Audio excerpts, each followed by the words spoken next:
Si Lord picture or image lang dati sa akin, part of the family culture and tradition.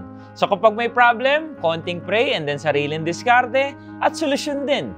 Balik na naman sa pagkabisi sa makulay na mundo ng pag-aartista at pagpapatawa. Hari ng sablay talaga. Sobrang amazing and supernatural lang when I commit and surrender my life to Christ as my Lord and Savior. Lagi na ako may guidance, conviction, protection, and peace of mind kahit minsan matigas pa rin ng ulo. Hindi ko po sinasabi na smooth sailing na ang buhay ko ngayon. Sobrang marami pa rin challenges sa pagpo-provide bilang ama. Pero lahat yon accepted natin kasi we know now na may perfect plan and purpose si God sa lahat at siya ang greatest provider.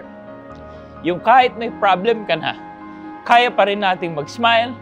Yung kahit nadadapa pa rin tayo, tinutulungan pa rin tayo ni God at ginagamit upang siya'y mapaglingkuran ang ating haring tunay.